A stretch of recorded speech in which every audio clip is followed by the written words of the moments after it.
Let's bring this 2016 image of the 12 Apostles on the Great Ocean Road back to life. Hi everyone and welcome to the channel.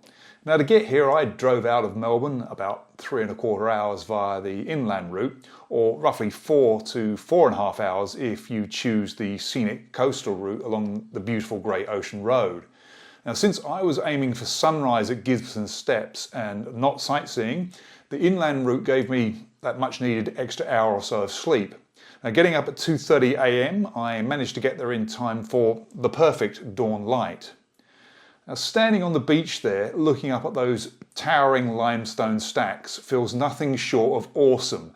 Now I know awesome is a very overused word, but that's really what it is when you're there. Now, despite the name, there were never 12 apostles. At best there were 9, and today I believe there's only around 8 remaining. Nature is slowly reclaiming them with wave action. The 12 apostles were originally named the Sow and Piglets by a guy called George Bass in about 1798. I had to look that up obviously. It wasn't until the 1920s that they were renamed to what we now know as the more familiar 12 apostles. Now I captured this shot at first light to take advantage of that warm directional glow which accentuates the rock textures and the shadows. Now let's see what we can uncover in this older RAW file. I have this image open in both Lightroom and Adobe Camera Raw. Just for the sake of being a little bit different, let's process this one today in the Adobe Camera Raw plugin, which is hosted by Adobe Bridge. Now, the two processing engines are exactly the same, and in my way of working, I always start top to bottom when I'm processing my image. Now this was taken with a Canon 5D Mark III back in 2016, and I don't really want to get into the RAW versus JPEG debate, but suffice it to say that I always personally shoot RAW files. I like to be able to take advantage of more modern processing engines that you find cropping up in the Adobe products, particularly when it comes to things like the modern masking features which just weren't available or weren't as advanced back in 2016. This means I can reach back into my catalogue of images and really get some interesting results and some more fine-tuned results when processing using the latest software. Now, this is already a fairly decent RAW file as it is. As you can see, it was a 64-second exposure taken at ISO 100, so there's minimal noise in the image. I achieved the long exposure using neutral density filters, which obviously just extended that lovely dawn exposure and gave me that silky, smooth effect in both the clouds and the water. So let's start with the actual global processing.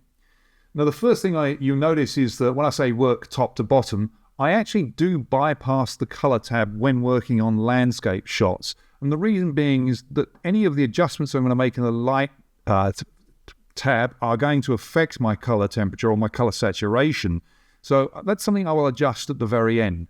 Now I know that you could come up to the very top and just drag the histogram around.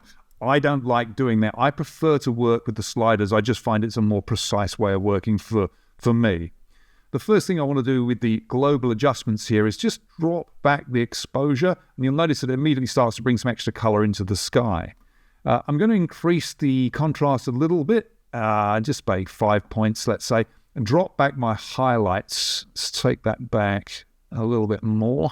I'm going to bring out the shadows very marginally, 10 points if you like, and increase my whites, and now drop back my blacks. When I drop back my blacks, the push and pull between black and white is akin to increasing your contrast, if you like. You'll notice that it also increases the saturation, which is why I don't touch color until the end when I'm working on my landscape shots.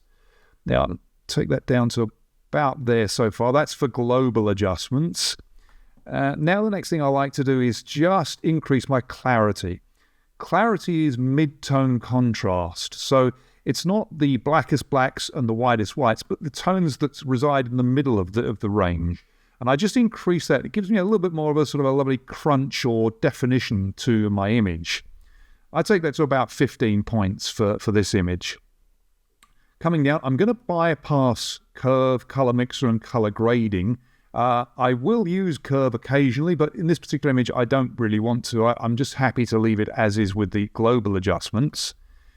I mentioned before this was shot at ISO 100, so I don't believe it needs any denoising. We zoom into 100%. You can see it's pretty clean. If I find any real noise when I get it into Photoshop prior to output, then I can use any of the Topaz or DxO Raw plugins to remove that. But in this instance, this is a pretty clean image as it is. What I do like to do is add some sharpening. So I'll take the sharpening up to around about 80 points for most of my images. Sharpening is akin to seasoning when you're cooking. You don't just season everything at the very end. I like to season and build up layers of flavor when I'm cooking. So a little bit of salt here, a little bit of pepper there as I'm going. And it just builds up more of an in-depth flavor overall with your cooking. And it's much the same when you're working with your images. Season or sharpen to taste as you go. And then you can make the final output sharpening depending on what your output obviously is going to be. For now, a sharpening of 80 works for me on this particular image. I then come down to the Optics tab and I will click on the Remove Chromatic Aberration. You can always check if you get chromatic aberration or fringing around the edge of areas between high and low contrast. I just find that it doesn't harm my image to just put that on and remove any possible chromatic aberration. Now, I do also use profile corrections. And you'll notice that the first thing it's done, apart from stretching the image, is it's selected the correct lens that I have used to capture this, which is the 16-35. It's also removed the vignette, which perversely I'm going to put back in at the end when I finish the image. But for now, it just gives me a more neutral image, if you like, basically taking into account what Adobe, having studied the lens, believes needs to add to iron out the vignetting or the distortion in that lens. Now, it's selected the 16-35. That's correct. That's the lens I used. And I mention this simply because I also happen to use extensively the 17mm tilt shift. Absolutely fabulous lens. I love it to bits. But you won't ever find a profile correction for that particular lens. And that's because the lens has shift and tilt capabilities. Consequently, they simply can't write a profile correction for a lens that is, if you like, with so many moving parts, up, down, sideways. My best advice there is you'll have to then do that manually using the correction amount tool. You can then come down to, if you do notice any fringing, I don't see any in this image, but you can come down to the fringing and finish up there just adding, removing purple or green fringing around the edges of your image. You're going to see that more when there's a very bright, high contrast. So, for example, sunlight against leaves, you might find some fringing there. Obviously, it also depends on the quality of the lens you've used. Now, having done that, I think we're pretty much done for the global adjustments. So the next thing I'm going to do is head over to the masking tab. Now, when I click on this, I can select the subject, the sky, the background. I can select, I can actually paint in the objects if I only want to apply the effects to one of the stacks. But for now, I'm going to start with the sky. I personally like to start with sky when shooting landscape shots. I think top to bottom. It just must be the way I think. But let's start with the sky. And the masking overlay, the red rubylith overlay has come up, denoting that I haven't got any adjustments yet made to the sky. So the first thing we do is I'm going to drop back that exposure and bring that down, increase the contrast a little, drop back my highlights a little. I don't have any blown highlights in this, which is gratifying. I don't need to adjust the shadows. I will push the whites up a little bit and pull down the blacks. And you'll notice when I do that, it's akin to increasing the contrast in the image. And that's effectively what I've done. By pushing the blacks to down and the whites up, I'm just making that a little bit more contrasty. And of course, increasing the contrast saturates my colors, which again is another reason why I don't adjust the color in my landscape shots until the very end. So that's just those down. I think that looks quite nice. If I press the P key, yeah, we've come quite a way so far. Now I'm going to come back up to creating a new mask, and I'm going to select the subject. Now it will use the last used settings, so I don't want those obviously on the limestone stacks. I'm just going to reset that. And here I'm interested in just making them a little bit brighter, bringing up some highlights. I'm going to bring the blacks down a little bit, increasing the contrast, but push the whites up a little. Let's just see by hovering my mouse over the eye symbol. Yeah, that's pretty good. I like that. That's giving them some punch. Might bring them up a little bit more on the exposure overall. Maybe that's a bit... it's not bad. I'll bring down the blacks a little bit more. Just there we go. I do want to add a little bit more crunch to these. You can use a little bit of texture and a little bit of clarity. And that's, yeah, mid-tone contrast, and it gives me a lovely sort of punchy feel to the stacks, which I like. That's working for me. Okay, so that's almost done with the masking. The last thing I'm going to adjust here is just this lovely silky water of the waves that have blurred over the 64-second exposure. Now, I'm not going to use a selection tool here. I'm just going to paint with a brush. So I select the brush tool. Now, let's reset it because I'm not going to want to use the last used settings. I'm just going to make the brush. At the moment, you see it's quite a harsh brush. If I hold down the Shift key and the right bracket tool, that smooths out the feathering. So it smooths out the edge between whether the effect is applied and just feathers it out to the edges a lot more. And let's just paint that mask over the water. You'll notice I've gone into the sky there a little bit. I can remove that fairly easily just using subtract. So let's subtract that. Click subtract and use the brush to subtract it. I'm going to make the brush a little harder. Shift and left square bracket tool, and we'll just remove that from the top there. That's it. Now, to apply the effect, I'm just going to increase the exposure a little. I'm going to bring down the blacks a little bit, push the whites up that a little bit more.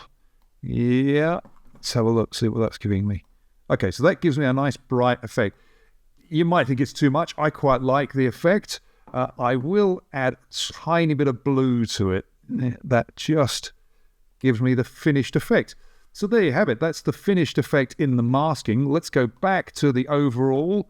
I might increase the vignette a little bit just to finish the image off.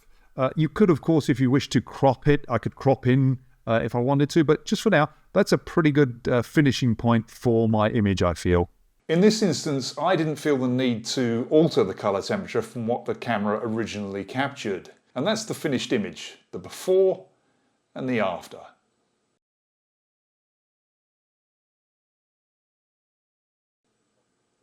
If you're planning your own visit, I'd recommend staying in Port Campbell. You'll save yourself the agony of a 2 AM start and the pre-dawn commute from Melbourne.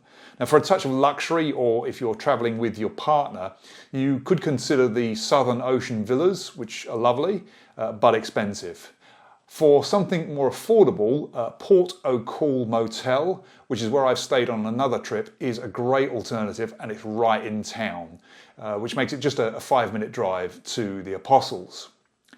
After your shoot, you should obviously refuel with breakfast or lunch, depending on how long you spend at the Apostles. And my recommendation would be either Grassroots Deli or the Waves Cafe in Port Campbell. Now, both are excellent, and I've been to both. Now, I did hear recently that the Grassroots might be temporarily closed, as at the time of recording this in August 2025, so you might just want to check that before going there.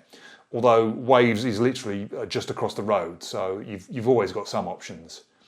Now, if you're heading back via the coast and you want to break up the drive to Melbourne, you could, of course, just drop into Anglesey. There are cafes in Anglesey like the Four Kings or the Laneway 73, which offer great coffee and are definitely a peaceful spot for bacon and eggs and to recharge. If you're also on that road and you want one last photogenic stop before you get to Melbourne, call into Bells Beach. It's the world-famous surfing mecca for a chance to catch surfers with whatever long lens you may have with you. Thank you so much for joining me on this first edit. If you have any questions about the processing steps, or maybe you're just curious about the Great Ocean Road itself, then of course leave me a comment down below. I'd love to chat. And if you'd like to escape again with me, one photo at a time, please like and subscribe for your next 10-minute processing holiday. Until next time, keep exploring with your camera.